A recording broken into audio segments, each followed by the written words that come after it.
민수기 26장 1절 연병 후에 여호와께서 모세와 제사장 아론의 아들 엘르아살에게 말씀하여 이르시되 이스라엘 자손의 온 회중의 총수를 그들의 조상의 가문을 따라 조사하되 이스라엘 중에 20세 이상으로 능히 전쟁에 나갈 만한 모든 자를 계수하라 하시니 모세와 제사장 엘르아살이 여리고 맞은편 요단과 모압 평지에서 그들에게 전하여 이르되 여호와께서 애굽 땅에서 나온 모세와 이스라엘 자손에게 명령하신 대로 너희는 20세 이상 된 자를 계수하라 하니라.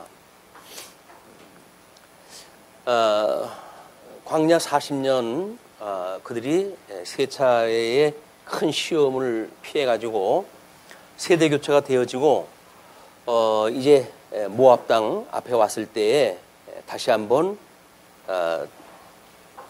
군대 계수의 지시가 떨어집니다.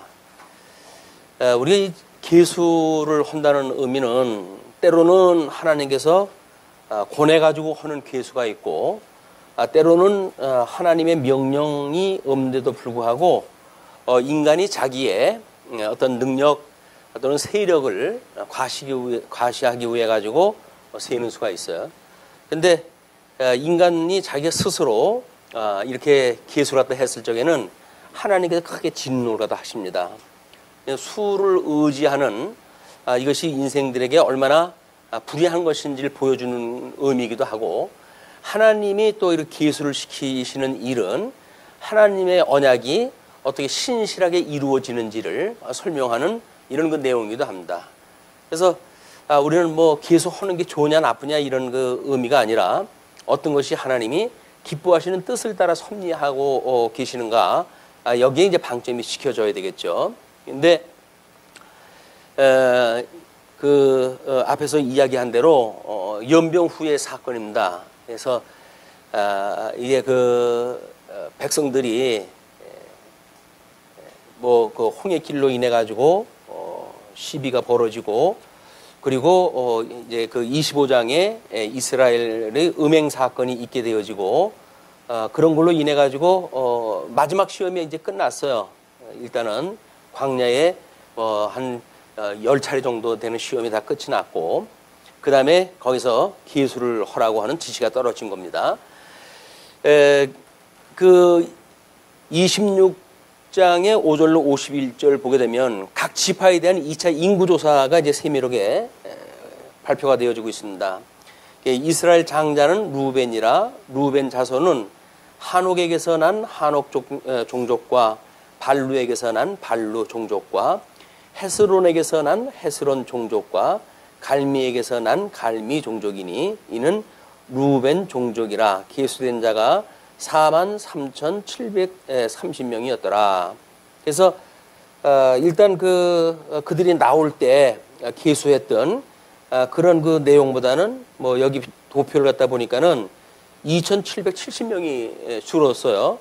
이제 그 루벤 지파가 그렇게 되어졌고 그런데 거기에 발루의 아들은 엘리압이요 엘리압의 아들은 누멜과 다단과 아비람이라 이 다단과 아비람은 회중 가운데서 부름을 받은 자들이니 고라의 무리에 들어가서 모세와 아론을 거슬려 여호와께 반역할 때에 땅이 그 입을 벌려서 그 무리와 고라를 삼킴에 그들이 죽었고 당시의 불이 250명을 삼켜 징표가 되게 하였으나 고라의 아들들은 죽지 아니하였더라. 아주 그 민족에게 지대한 영향이 있었던 사건이 이제 소개가 되어지고 12절에서부터는 시므온 지파입니다. 우리 이제 그 25장을 했을 때 그 지파인데 시므온 자손의 종족들은 이러하니 느무엘에게서 난 느무엘 종족과 야민에게서 난 야민 종족과 야긴에게서 난 야긴 종족과 세라에게서 난 세레 종족과 사울에게서 난 사울 종족이라 이는 시므온의 종족들이니 계수된 자가 22,200명이었더라. 그래서 22,200명의 시므온은 자그만치 37,100명이 줄어버렸어요. 여기 마지막 시험 때 이제 하나님께서 그들을 연병으로 죽인 사건 이후에 그런 뭐 연루되어진 지파이기 때문에 특별히 인원수가 줄었다고 보여집니다. 그 다음에 15절부터는 갓 지파예요. 갓 자손의 종족들은 이러하니 스본에게서 난 스본 종족과 학기에게서 난 학기 종족과 순이에게서 난 순이 종족과 오스니에게서 난 오스니 종족과 에리에게서 난 에리 종족과 아롯에게서 난 아론 종족과 아렐리에서 난 아렐리 종족이라. 이는 갓 자손의 종족들이니 계수된 자가 4만 500명이었더라. 그래가지고 갓 지파는 약 한 5,150명 줄은 걸로 계수가 되어졌는데 거기도 이제 줄었습니다. 그 다음에 19절부터 유다 지파인데요. 유다의 아들들은 에루와 오난이라. 이 에루와 오난은 가나안 땅에서 죽었고, 그래서 유다의 그런 그 직계 아들로 해가지고 이 형제를 낳지 못했을 때에 이제 죽은 것이 이야기가 되어지고, 그 다음에 유다의 자손의 종족들은 이러하니 셀라에게서 난 셀레 종족과 베레스에게서 난 베레스 종족과 세라에게서 난 세레 종족이며, 그래서 그 자기 며느리와의 관계에서 난 그런 그 아들에 대한 계수가 소개가 되어집니다. 이미 오래전에 그 사건이지만 한번 오염되어진 그런 그 죄의 몫은 자자손손 어느 집한지 소개가 되어져야. 그래가지고 뭐 마태복음까지 가가지고 그의 며느리 다말에게서 난 뭐 이렇게 아주 소개가 되어지고 그러는데, 이것이 하나님 앞에 우리들의 어떤 그 삶에 대한 여정도 마찬가지인 것 같습니다. 우리가 뭐 조상 때야 어차피 하나님 모르는 사람들이 살아왔기 때문에 죄 가운데 살아왔다 할지라도 이제 믿음의 반열에 들어선 성도들이 어떻게 우리 믿음의 후배들에게 본을 보이는 삶을 살 것인가, 이런 것도 한번 생각해 볼 덕목이라고 보여집니다. 또 베레스 자손은 이러하니 헤스론에게서 난 헤스론 종족과 하물에게서 난 하물 종족이라.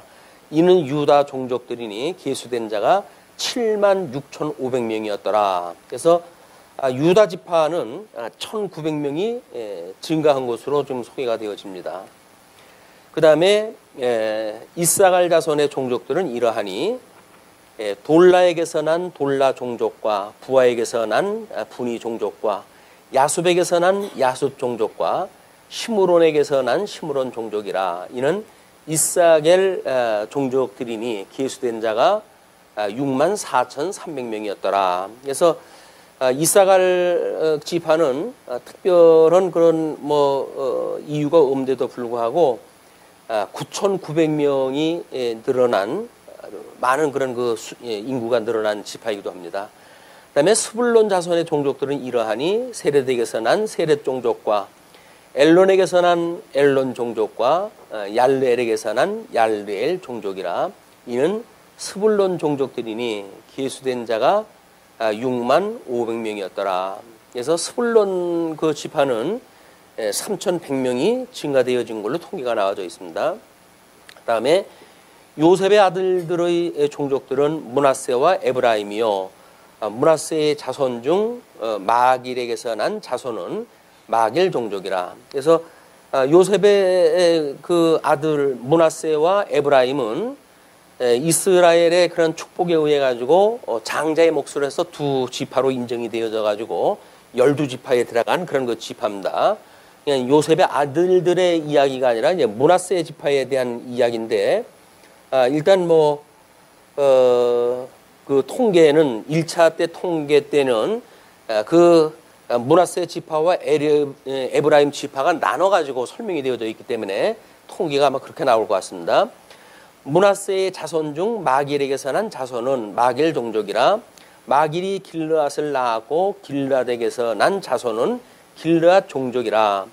길르앗 자손은 이러하니 이에셀에게서 난 이에셀 종족과 헬렉에서 난 헬렛 종족과 아스리엘에게서 난 아스리엘 종족과 세겜에게서 난 세겜 종족과 스미다에게서 난 스미다 종족과 헤벨에게서 난 헤벨 종족이며, 헤벨의 아들 슬로부앗은 아들이 없고 딸뿐이라. 그 딸의 이름은 말라와 노아와 호글라와 밀가와 디스라니. 이는 므낫세 종족들이라 계수된 자가 52,700명이었더라 해가지고 므낫세 지파는 25,500명이 늘어난 지파로 되어져 있습니다. 물론 여기서 늘고 줄고 했던 그런 것은 이스라엘의 축복 기도로 인해 가지고 뭐 창성할 것을 약속한 것도 있고 때로는 그 저주에 대한 그 축복도 있고 하기 때문에 그런 그 영향도 여기 다 포함되어 있는 거거든요. 그런 사건을 일일이 우리가 보기가 어려우니까 그냥 집계만 확인했다 합니다. 그다음에 에브라임 자손의 종족들은 이러하니 수델라에게서 난 수델라 종족과 베겔에게서 난 베겔 종족과 다한에게서 난 다한 종족이며, 수델라 자손은 이러하니 에란에게서 난 에란 종족이라. 이는 에브라임 자손의 종족들이니 계수된 자가 32,500명이라. 이상은 그 종족을 따른 요셉 자손이었더라. 그래가지고 에브라임 지파는 8,000명이 감소되어진 걸로 지금 통계가 나와져 있습니다.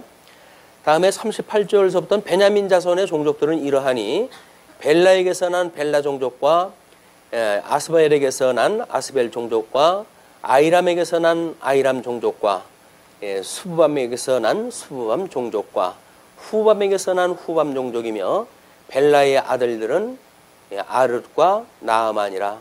아르에게서 아르 종족과 나아만에게서 나아만 종족이 났으니 이는 그들의 종족을 따른 베냐민 자손이었더라. 계수된 자가 45,600명이었더라.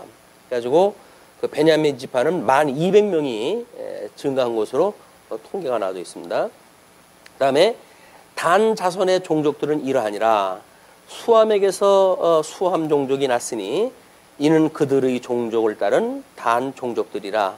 수함 모든 종족에 계수된 자가 64,400명이었더라. 그래서 단 지파는 간단하게 계수가 되어졌는데 그런데도 불구하고 1,700명이 증가되어진 숫자로 나와져 있습니다. 그 다음에 아셀 자손의 종족들은 이러하니 임나에게서 난 임나 종족과 이스위에게서 난 이스위 종족과 부리아에게서 난 부리아 종족이며, 부리아의 자손 중 헤벨에게서 난 헤벨 종족과 말기에게서 난 말기엘 종족이며, 아셀의 딸의 이름은 세라라.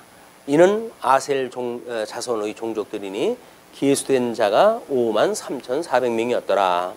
그래가지고 11,900명이 증가한 것으로 통계가 나와져 있습니다.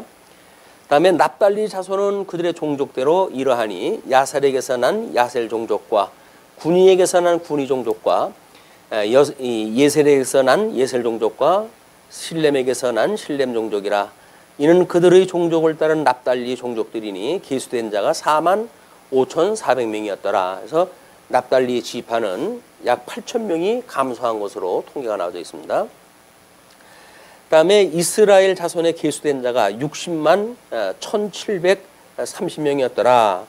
그래가지고 1차 때에 그 계수했던 숫자하고 이제 그 총합계로 나오는데, 통합의 그 계는 약간 그 줄은 숫자로 나와져 있어요. 아마 그런 그 의미가 뭘까? 우리가 광야 교회라고 이렇게 이야기를 하는데, 이 광야 교회의 언약 자손, 이 언약 자손을 12지파로 이렇게 이야기를 했어요. 12지파. 물론 이제 레위 지파를 제외한 12지파입니다. 그래서 레위 지파는 나중에 다시 계수가 되어지는데, 레위 지파를 이제 제외를 갖다 시키고 대신 요셉 지파에서 에브라임 지파와 므낫세 지파로 나뉘어짐으로 해가지고 12지파가 되어지거든요. 그래서 12이라고 하는 그 온전한 숫자를 인해 가지고 12지파였을 때의 언약자손이라고 하는 그 명칭이 붙게 되어집니다. 이제 요한계시록에 가게 되면 뭐 이제 이거고 다른 지파로 소개가 되어져요. 그렇기 때문에 거기에서 뭐 역사적으로 해가지고 어떤 지파가 왜 없어졌고 다른 지파로 이름이 나왔냐는 등, 그리고 지금 현재 그 12지파에 속해져 있는 사람들만이 구원을 받았다는 등, 이런 그 이야기는 성경 해석학적으로 아무런 의미가 없어요. 그리고 그 12지파가 이스라엘 자손들에 대한 지파인데 그걸 대한민국 사람이 무슨 그 지파에 들어가가지고 자기네들이 택한 백성이니 뭐니 해가지고 그렇게 하는데 또 그걸 믿고 뭐 무슨 지파 해가지고 전국에 퍼졌습니다. 그래가지고 자기네들이 어디에 지파다. 그 지파장이 있고 거기에 또 산하 조직이 있어가지고 그 수를 늘려요. 뭐 지금은 14만 4천이 넘었는데도 불구하고 이 사람들은 이제 앞으로도 점점 이 숫자를 늘릴 겁니다. 뭐 그렇게 하면은 뭐 14만 4천이 구원을 받은 숫자다라고 한 데에서 또 나름대로 이제 고치어야 될 거예요, 내용을. 왜냐하면 14만 4천 중에 다가 구원받은 사람이 아니다. 가짜도 있다. 그러므로 그 숫자가 늘어나야 된다. 뭐 이렇게 해가지고 아마 이제 그 숫자에 대한 당위성을 이야기할지도 모르죠. 그래서 성경을 직접적으로 갖다 붙이는 일들, 그걸 이제 소위 우리가 적용이라고 이렇게 이야기를 하는데, 그건 성경의 계시관적인 차원에서 말이 안 되는 거예요. 우리들이 거기에 적용을 갖다 해가지고 되는 문제는 그 말이 안 되는 겁니다.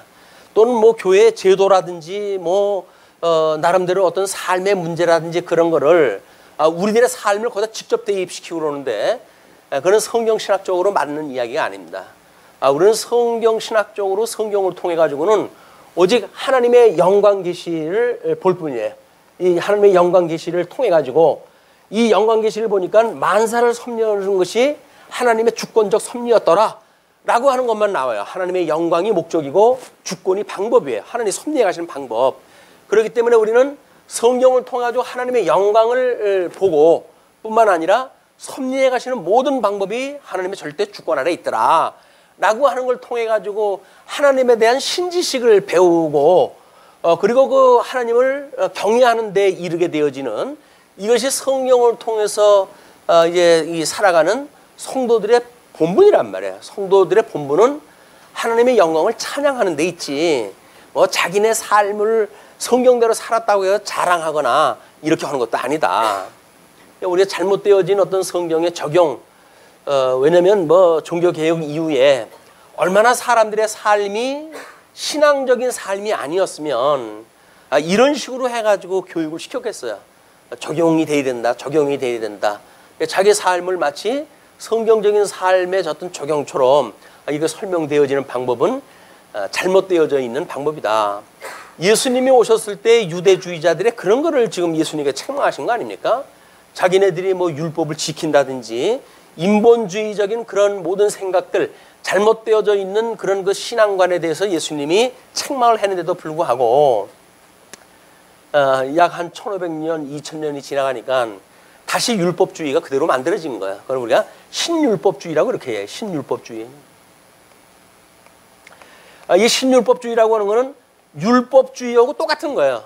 다만 신학시대 때 와가지고 세계명을 가지고 이 율법을 지킨다고 하는 이야기인데 이거는 이루어질 수가 없는 겁니다. 물론 율법이 악하다는 게 아니에요. 율법은 선하고 거룩한 겁니다. 그러니까 하나님의 뜻이 무엇인가를 깨닫는 것으로서의 하나님의 의의를 우리는 하나님의 기준으로 보잖아요. 이제 선과 악이라고 하는 하나님이 좋아하심과 싫어하심에 대한 모든 기준이 율법에 계시가 되어져 있기 때문에 우리는 율법을 통해 하나님의 뜻을 발견하는 것이지 그 뜻을 하나님이 좋아하니까 내가 하고 하나님이 싫어하니까 내가 하지 말아야지 라고 하는 걸 내가 선택하는 문제가 아니란 말이에요. 우리 하나님이 이걸 온전케 해가시는 예수 그리스도께서 이걸 온전케 해가신다고 하는 사실을 믿음으로 해가지고 믿음으로 살아가는 게 성도들의 삶이다. 근데 그게 그렇게 힘든가 봐요. 뭐 한때 이제 그 기독교 윤리라고 해가지고 이제 연구를 이제 그 뭐 전문 연구원이 책을 내기 전에 이제 발표를 갖다 했잖아요. 그래가지고는 이 우리가 성경에서 말하고 있는 윤리라고 하는 것은 이렇고 해서 이런 겁니다라고 이제 이야기를 했어요. 자, 그러면 질문 있으면 질문하시죠. 그랬더니 손을 들고 질문을 갖다 합니다. 그러면 어떻게 살란 말입니까? 그 이야기예요. 어떻게 살라고 하는 그것이 기독교 윤리가 아니라고 1시간을 통해 가지고 설명을 갖다 했는데 손을 들면서 질문하기를 그러면 어떻게 살란 말입니까? 뭘 어떻게 살아요? 어떻게 살라고 한다고 살 수 있는 무슨 주제나 되나요, 우리가? 근데 어떻게 살라냐고 물어보니 그냥 그렇게 살고는 싶은데 살 수가 없으니까 이제 갈등인 거예요.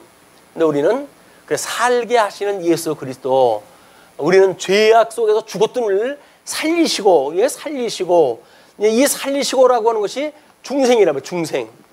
이게 중생께 해가지고, 이 중생이라고 하는 거는 우리가 예수님으로 인해 가지고 죽고 예수님으로 함께 살아서 우리들의 이것이 거듭났다. 이 거듭남이라고 하는 건 뭐예요? 예수님하고 지금 한 몸이 되어졌다는 거 아닌가? 이 한 몸이 되어졌다 그 이야기예요. 이 한 몸이 되어지는 대전제 아래 우리가 중생이 되어졌기 때문에 그 다음에 우리가 이 회개라고 하는 그것도 그래서 가능한 거거든요. 왜? 우리가 중생이 되어서 거듭나고 보니까 하나님이 좋아하시는 대로 우리가 살아간 것이 아니라 하나님이 싫어하는 쪽으로 살아간 거예요. 어둠에 내어버려 두어가지고 어둠을 따라 살아갔고, 우리 상실한 마음으로 내어버려 가지고 상실한 마음을 따라 살아갔고, 부끄러움에 내어버려 둬가지고 부끄러운 그런 그 마음을 가지고 살아가는 사람들이기 때문에 우리는 합당치 못한 삶을 살던 사람이니까 이 회개를 통해 가지고 우리 이 세상을 향했던 우리들의 모든 마음이 오직 하나님을 향해 마음이 바뀌어지는 것, 이것이 회개거든요. 회개라고 하는 것은 하나님을 향한 마음으로 바뀌어지는 것이에요. 세상을 향했던 우리들의 생각이 이제 이 거듭난 그런 그 상태에서 보니까 죽었던 영이 살아나고 보니까 이 거듭났다라고는 우리 영혼의 상태는 어떤 걸까요? 이것이 30배, 60배, 100배의 결실을 맺는 이런 옥토밭이 되어진 거야. 거듭난 영혼이 아니면 하나님의 말씀을 인식할 수가 없어요. 인식할 수 없는데 거기서 열매가 맺을 수 있을까요? 맺을 수가 없는 거야. 다만 여기서 자기가 중생된지를 알고 이제 잘못 우리가 신앙생활 때 해가면서 나름대로 뭐 돌짝밭에 떨어진 것도 싹이 나기도 하고 가시나무 떨기에 떨어진 그런 것도 뭐 열매가 그 줄기를 내잖아요. 싹이 나고. 그러나 그 기운이 막혀가지고 결실에 이르지 못해요. 이 결실에 이룰 수 있는 것, 이 결실에 이룰 수 있는 것이 제일 끝에 우리가 덕성 문제 아닙니까? 이 덕성. 이거는 우리가 예수님 앞에 갈 때까지 어떻게 성화되어져 가는가에 대한 이 과정인데, 성화되어져 가는 과정을 통해 가지고 어떻게 열매를 맺을 수 있는가라고는 윤리적인 열매, 이 결과로서의 열매, 이 열매라고 하는 그거는 옥토밭으로 이미 우리 영혼이 예수님하고 한 몸이 되지 않으면 이 이후의 모든 과정들은 이루어질 수가 없는 거예요. 그런데 예수님을 믿지 않고 중생되어지지도 않았는데도 불구하고 중생됐다고 그러잖아요. 자기가. 나는 중생됐어. 창세전에 내가 예정되어진 사람이야. 그래. 또 창세전에 예정되어졌다. 예정되어진 사람을 하나님께서 이걸 중간에 물릴 수가 있어? 이렇게 이야기를 하는데 정말 그게 믿는지 의심스러워요. 만약에 죽었던 우리들이 살아났다고 한다면 하나님을 향해 가지고 생명에 이르는 회개에 이르게 되지. 아니 죽었던 사람을 살려놓으니까 보따리 내놓으라고 하는 사람이 어디 있어요. 세상에서도 그렇지는 않습니다. 오죽하면 속담에 나올 거야. 물에 빠진 사람 건져내니까 보따리 내놓으라고 그런다. 이것이 세상에 아주 나쁜 그런 그 어떤 버릇을 이야기하는 속담들 아닙니까? 근데 예수 그리스도로 말미암아 우리가 거듭나고 죽었던 우리를 살리셨고라고 하는 그런 신앙을 가지고 있는 사람들이 생명에 이르는 회개를 하지 아니하고 하나님이 뭐 구원해 주기로 예정됐으니까 구원해 줬지. 내가 언제 뭐 구원을 시켜달라고 그랬어? 뭐 했어? 우리로부터 출발되어지는 구원은 아무것도 없어. 라고 말한다고 해가지고 막하자고 그러면은 그건 정말 막하자는 이야기죠. 예수님을 믿고 예수님과 더불어서 이 가치로운 삶이 뭔지, 수많은 사망자들 가운데 구원받았던 의미가 뭔지 이걸 아는 사람으로서는 그렇게 사는 게 아니라고요. 근데 이 예정론이 잘못되어졌기 때문에 이렇다고 그러는데 그렇지는 않습니다. 예정론을 바로 알게 되면 그렇게 살지를 않아요. 하나님께서 그 수많은 인류 가운데 우리를 그리스도 안에서 몇 안 되는 사람들을 불러내가지고 하나님의 자녀로 삼아줬다고 그러는데 그런 예정론을 믿는 사람이 과정 속에서 자기 멋대로 산다고요? 그렇지는 않아요. 그냥 신앙이 뭔가 왜곡되어졌기 때문에 잘못되어진 어떤 신학을 가지고 접근되어졌기 때문에 그런 과정을 겪게 되어지는 거다.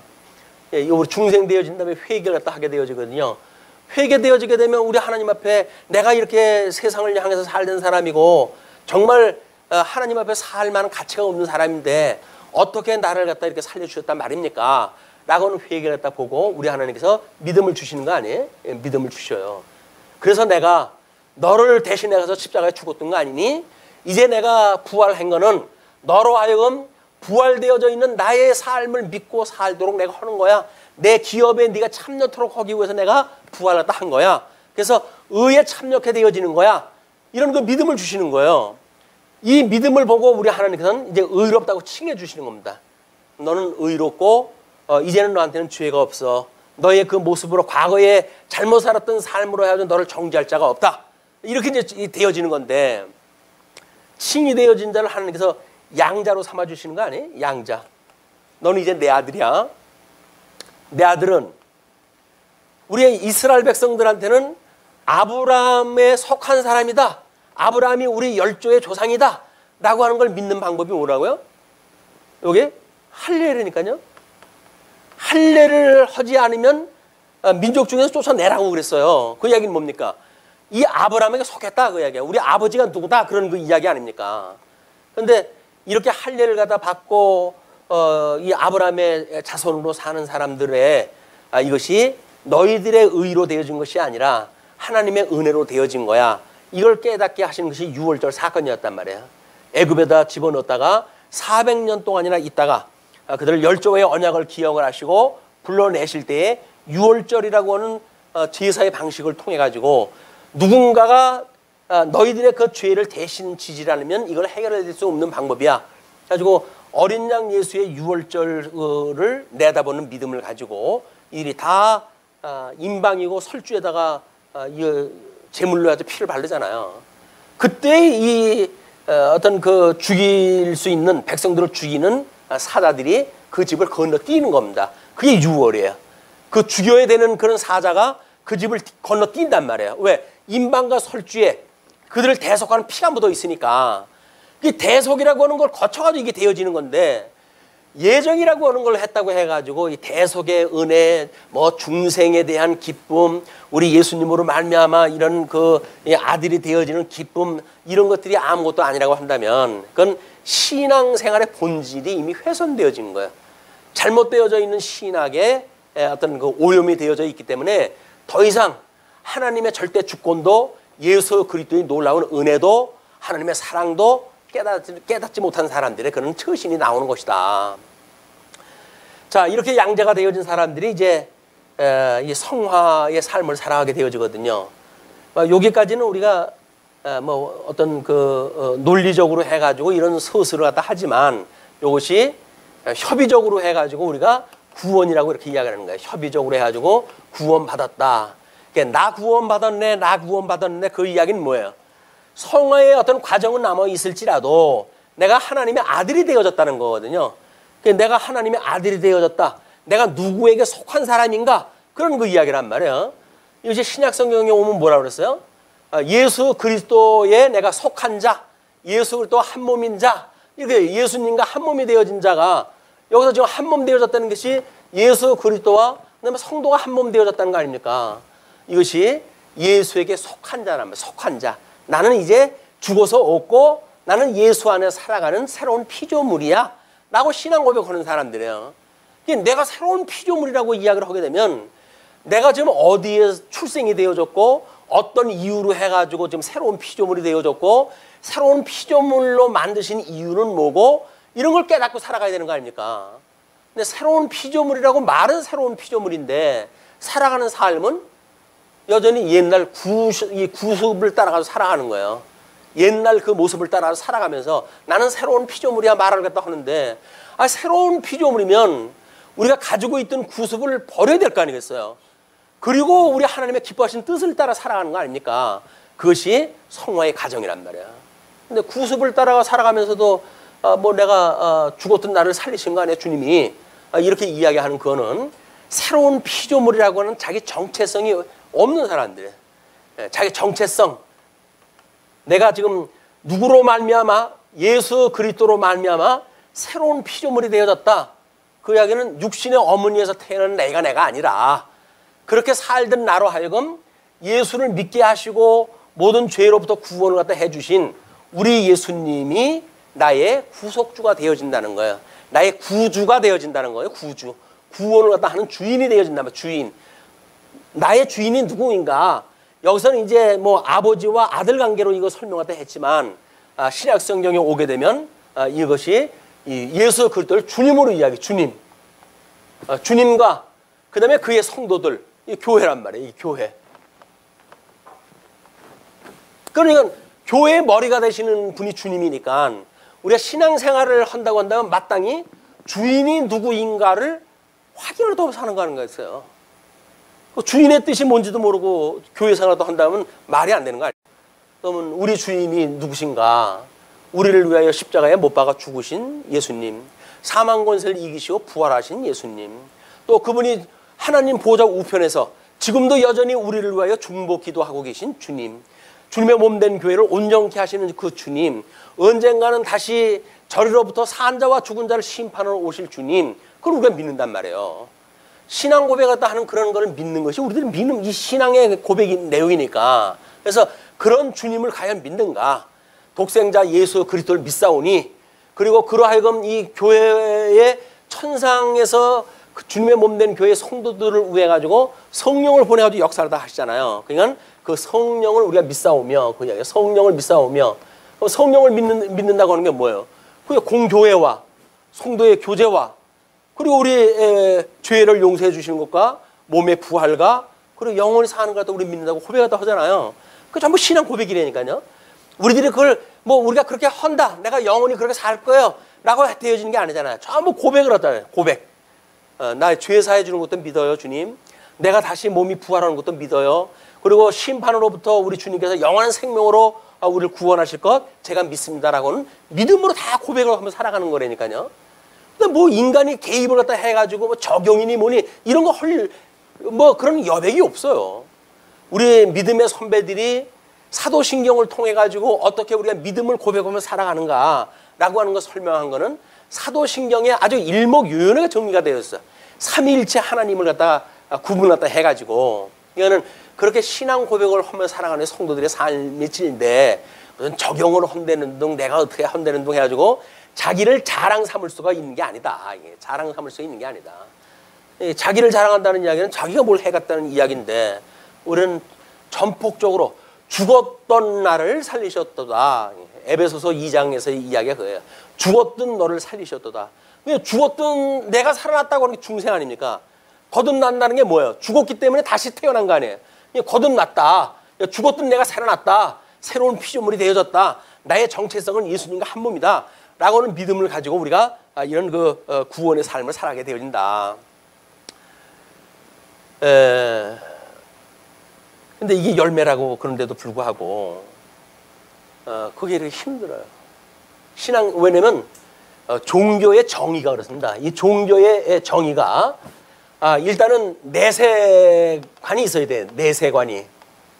돌아오는 세계가 어떤 건지에 대한 그 세계관이 있어야 되고 또 우리 신앙의 대상이 있어야 되겠죠.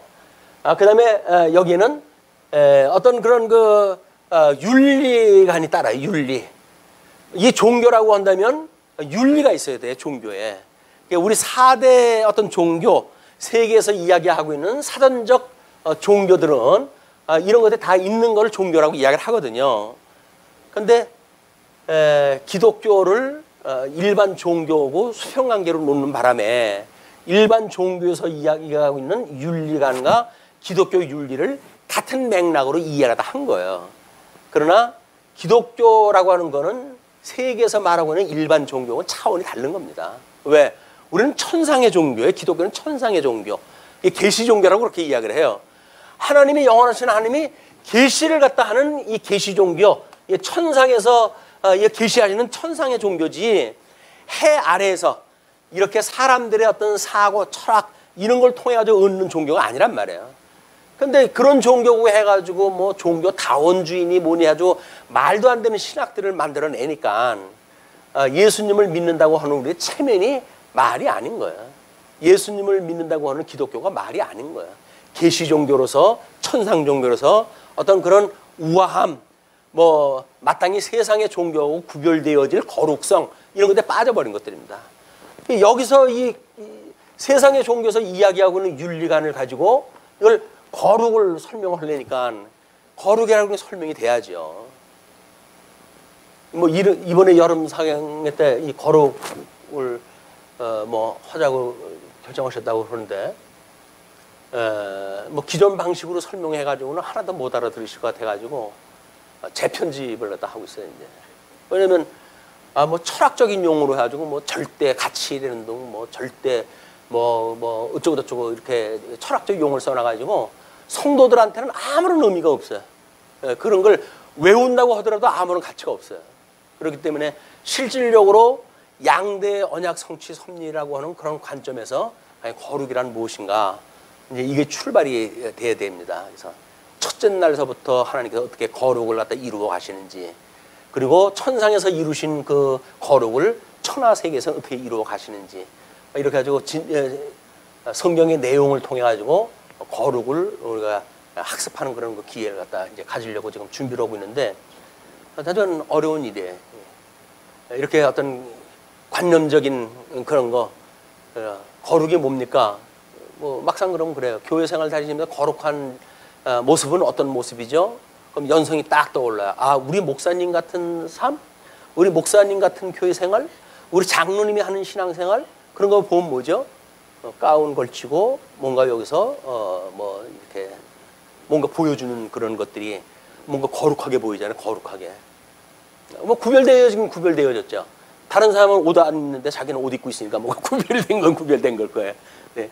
그런 유치한 거룩이 아닙니다. 거룩이라고 하는 거는 하나님의 거룩을 닮아가는 일인데, 그런 거 하나님의 거룩과 상관없는 인간들이 연출하는 그런 그 거룩하고는 상관이 없고, 또 뭐 이쪽에서 이제 가치로 여기는 진선미를 추구하는 이런 거를 뛰어넘는 것이 거룩의 세계이기 때문에, 이스라엘 백성들이 지금 광야에서 어떻게 살아가는지, 또는 이런 거를 어떻게 이제 이단 종파에서는 또 가지고 자기네들의 마스거리로 삼는지, 이런 걸 우리 잘 살펴보지 않으면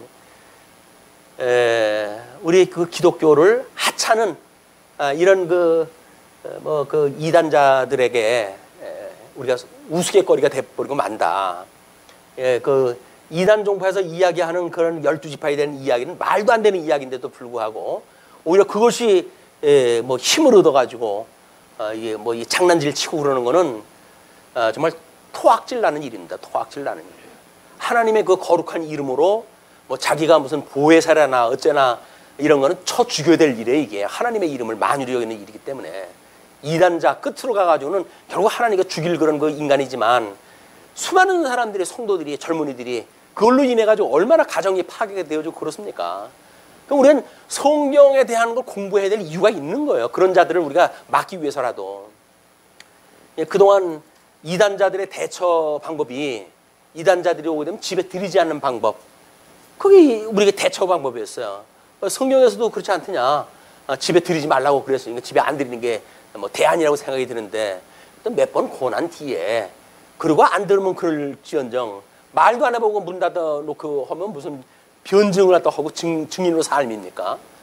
이것이 이 잘못되어져 있는 뭐 이런 어떤 이단 종파를 키워가는 한국의 토양이 그렇게 되어졌다.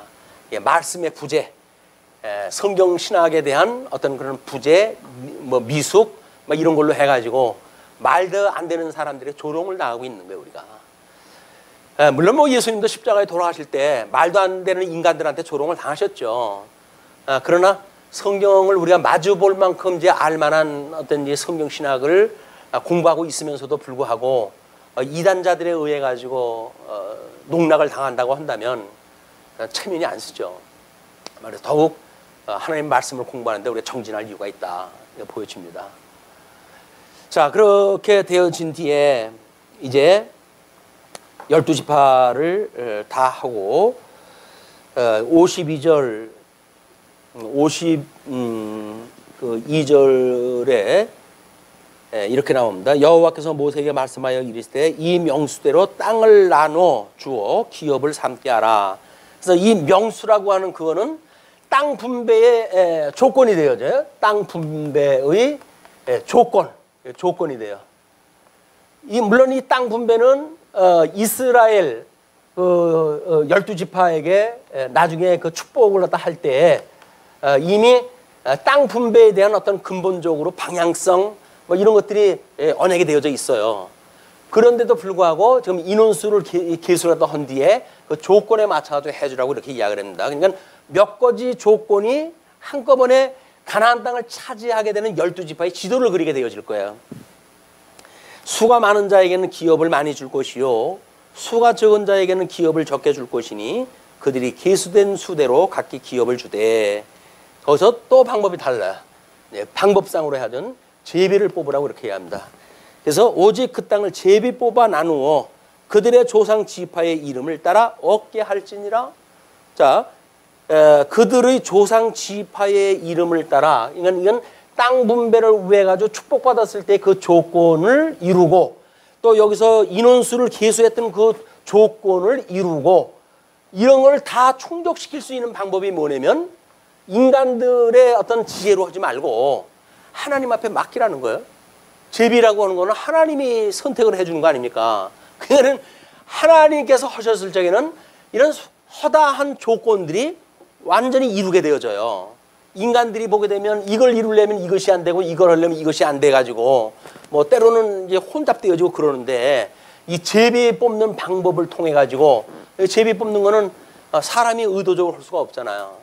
하나님의 은혜를 따라서 되어지는 일이기 때문에 야곱에게 언약했던 내용과 또는 그 인원수를 세워가지고 했던 조건과 모든 것들이 충족되어지는 방법이 제비 뽑는 방법이다.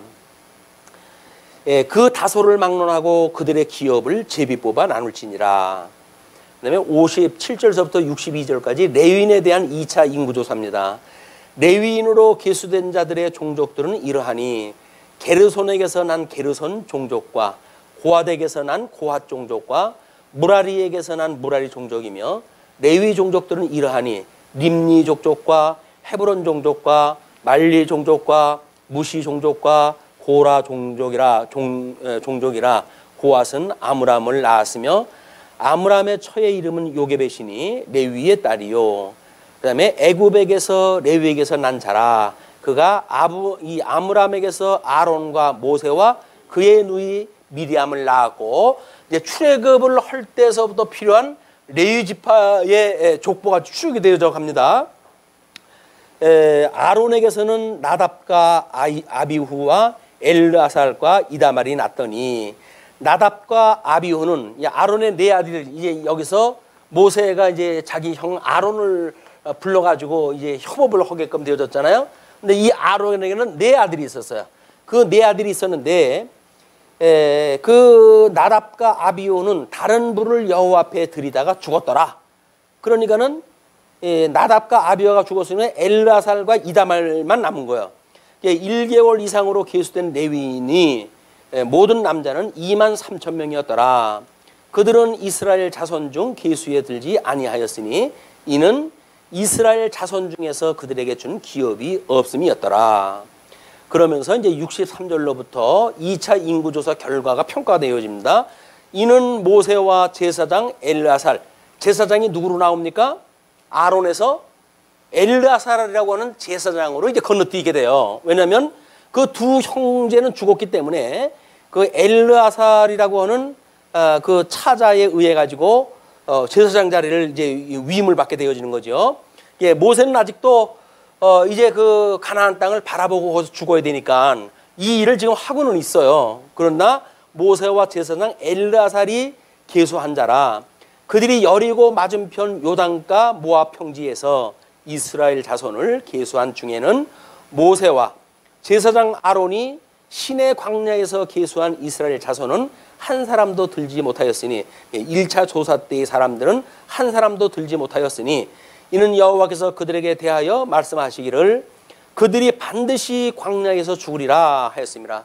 그래서 이제 뭐 물론 모세가 그 바위를 2번 때리는 바람에 모세가 이제 가나안 땅에 들어가지 못할 것, 그리고 이제 그 정탐을 갖다 보냈을 때 보고를 잘못하는 관계로 해가지고 그들이 40년 동안 뭐 광야에서 돌아갈 것, 그리고 그들이 하나님 앞에 범죄로 인해 가지고 모든 세대가 이 광야에 죽을 것을 이미 뭐 여러 단계를 통해서 하나님께서 이제 이야기를 하셨잖아요. 그렇게 하신 대로 그 이야기죠. 그들이 반드시 광야에서 죽으리라 하였습니다. 그러므로 여분네의 아들 갈렙과 눈의 아들 여호수아 외에는 한 사람도 남지 아니하였더라. 민수기에 가게 되면 모세가 이제 재교육을 시켜야 되지 않습니까? 그러니까 모세도 아직 살아 있어요. 그러니까 모세가 살아 있는데 모세는 그 여호수아와 지금 여기서 소개되어진 대로 여호수아와 요셉 외에는 갈렙의 눈의 아들 여호수아 외에는 그 한 사람도 남지 아니하였다라고 하는 그 이야기는 모세가 이 글을 쓰고 있기 때문에 지금 이런 이야기가 다 하겠죠. 지금 신명기까지 모세가 글을 쓴 걸로 우리가 봤을 때 모세가 자기의 그런 이름을 기자를 빼놓을 수는 없잖아요. 여호수아와 갈렙 두 사람이 포함되어지는데 나는 지금 이걸 기자를 쓰고 있는데 하나님의 언약대로 나도 가나안 땅은 못 들어간다. 이제 그건 나중에 죽을 때의 장면으로 소개가 되어지겠죠. 이것이 26장의 전체 내용입니다. 자, 그러면 26장에서 12지파가 하나님의 언약 자손으로 해가지고 이 언약 자손을 단수라고 이렇게 얘기하죠. 단수라고 하는 그 이야기는 뭡니까? 예수 그리스도를 예표하는 일이기 때문에 단수로 쓴다는 거예요. 이건 우리는 언약 자손 하게 되면 12지파를 생각하기가 쉽지만 신약 성경으로 오게 되면 언약 자손이 누구예요? 예수님이에요. 이분이 언약되어진 자손이라니까요. 그러니까 예수님을 이야기를 하니까 12아들이라고 하는 그거를 우리가 이 구약적 아이디어를 가지고 예수님을 보면 안 돼요. 이미 예수님은 하나님의 언약 자손이다. 그 자손이면서도 그 자손으로부터 만들어지니까 여기에 12제자를 불러가지고 이 구약 성경의 이 나라, 하나님의 나라를 이루어 가듯이 주님의 몸된 교회에 이 나라의 기초로 해가지고 12제자를 불러가지고 나라를 이제 세워가시기 시작을 하는 겁니다. 이 12이라고 하는 거는 온전한 숫자라고 하는 그런 그 이야기입니다. 온전한 숫자고 천상 숫자와 지상 숫자에 대한 합이라고 뭐 이야기도 하고 여러 가지 의미를 통해 가지고 이야기를 하는데 12는 온전 숫자야. 열도 온전 숫자고 뭐 3이라고 하는 것도 완전수라고 이렇게 이야기를 하고 뭐 이렇게 숫자의 의미를 부여하지만 12제자라고 하는 거는 뭐 사방을 이야기하는 나라를 봤을 때 사방을 이야기하는 것과 그를 삼위일체 하나님이 섭리하신다고 해가지고 12지파를 하나님의 나라로 보통 이제 해석을 한다. 이렇게 번역을 갖다 하고 의미를 갖다 부여하기 때문에 신약교회도 마찬가지로 12제자를 통해 가지고 하나님의 나라를 세우게 되어지는 겁니다. 예수님께서. 그래서 그의 의와 나라를 구하라고 하는 그 이야기는 의도 예수 그리스도고 나라도 예수 그리스도예요. 그래서 우리가 누가복음에 가게 되면 하나님의 나라를 구하라라고만 나와져 있잖아요. 의라고 하는 걸 따로 설명을 안 한단 말이에요. 왜냐하면 예수 그리스도가 의와 나라기 때문에 그렇다. 그러니까 예수 그리스도 이분을 우리가 구하는 것이 의와 나라를 구하는 것이 우리 예수님으로 말미암아 우리가 이렇게 구원에 이르고 하나님의 백성으로 죽었던 우리가 살아나고 뿐만 아니라 이렇게 주님의 몸된 교회에서 성도로서의 삶을 살아가게 하는 것, 하나님의 나라를 기업으로 유업으로 이어받고 하나님 나라 백성으로 살아가게 되어지는 것, 주님의 몸된 교회의 생활이다. 뭐 우리 광야 교회나 우리 신약 교회나 예표적으로 보여줬기 때문에 모양이 정말 같아요. 모델이. 그냥 우리 하나를 알면 전부 알게 되어져 있는 겁니다. 그래서 이런 연상적인 어떤 그 학습을 통해 가지고 같은 원리니까 공부를 하시게 되면 비록 민수기를 공부하지만 신약 성경의 사도행전 이후에 주님의 몸된 교회 성도를 어떻게 섭리해 가시는지 우리가 동시에 공부가 되어지기 때문에 이런 방식, 언약대로 이루어진 사실 이런 공부하는 일은 우리가 이 하나님을 고린도서에서 이야기하는 게 뭡니까? 그 방언하고 이런 자들에게 온전한 것이 올 적에는 그래요. 온전한 것이 올 적에는 부분적으로 알고 부분적으로 예언하던 것들은 패하겠다 그 이야기거든요. 그 온전한 것이 온다는 것은 부분적으로 알고 부분적으로 예언했던 그런 것들을 총합이겠죠. 그래서 성경이란 말이에요. 성경. 성경 66권의 그 성경만이 온전한 하나님의 말씀으로 이해를 하는데 그럼 이 성경관에 대한 변화는 어떠한가? 이걸 또 우리가 알아야 신학의 진전적 발전을 우리가 이해를 할 수가 있는 거예요. 왜? 성경관이라고 하는 것은 성경 신학이 발전하면서 조금씩 더 진전적으로 발전이 돼가지 않습니까? 이 성경관이 뭐 무하다든가 영감설로 되어져 있다든가 뭐 축자적으로 뭐 이것이 기록이 되었다든가 라고 하는 내용들의 기본적인 교리신학적인 지식도 있지만 그 성경의 변화가 우리 주님께서는 온전한 것이 올 때에 너희들은 하나님을 마주 보는 것과 같이 안다고 그렇게 이야기를 했어요. 그럼 마주 보는 것과 같이 안다고 했을 때 성경이 27권, 신약성경 27권으로 완성이 됐을 때 397년에 완성됐다고 이렇게 이야기를 했는데 397년에 기록되어진 신약성경을 가지고 우리가 하나님을 마주보는 것과 같이 알 수 있도록 신학이 발전했는가? 그렇지 않단 말이에요. 그러니까 종교개혁을 통해 가지고 647년에 목차가 완성이 되어지고 그 목차가 완성이 되어진 뒤에 21세기 들어가지고 목차를 따른 언약 성취사적 구조가 이제 우리가 만들어진 거예요. 그러니까는 목차가 이렇게 되어져 있지를 않으면 언약 성취사적 구조를 만들어낼 수가 없습니다. 왜? 성경 구조가 다르니까. 근데 이 목차가 이루어지니까 이 성경 해석이 가능한 성경 신학의 목차를 우리가 구성할 수가 있었던 거예요. 그래서 언약 성취사적 그것도 뭐 이제 3대 언약이라고 하는 것부터 양대 언약에 이르는 것까지 물론 양대 언약이라고 해가지고 뭐 온전한 그 구조가 아닐 수 있죠. 다음에 더 이 하나님에 대하여 마주보는 것이 알 수 있는 막 그런 그 구조를 주신다고 한다면 또 그렇게 가야 돼요. 근데 현재까지는 하나님을 마주보는 것 같이 알 수 있는 의와 나라라고 하는 두 개, 하나님이 약속했던 두 가지의 맥락을 다 볼 수 있는 성경관이 없어요. 그것이 통섭 성경개론이라고 하는 메타 성경신학에 의해서 제창되어진 통섭 성경개론에 의한 순서다. 그 목차가 그런 의미가 있다는 거예요. 그렇게 봤을 때에만 그것이 그렇게 보여요. 의와 나라 그 두 가지가 보이고 우리가 지금 공부해가는 모든 그런 그 어떤 당위성 막 이런 것들이 힘을 얻게 되어지는 겁니다. 출발서부터 삐끄덕하게 되면 뭐 구속으로 보는 사람들은 뭐 창세기 1장 28절은 그렇게 중요하게 여기질 않잖아요. 창세기 1장 28절을 그들은 문화 명령으로 이해하다 하고 있으니까. 그리고 이 언약이라고 하는 것은 이제 이 뭐 에덴 동산에 들어가가지고 선악과에 대한 행위 언약이 먼저고 그 다음에 이제 은혜 언약이 나중에 주었다라고 하는 그런 논리를 펴가는데 또 3대 신학에서는 창세기 1장 28절을 근본 언약으로 준단 말이에요. 무조건 언약으로. 근데 그 무조건 언약으로 그걸 놓고 보게 되면 지옥 가는 사람이 없어이죠.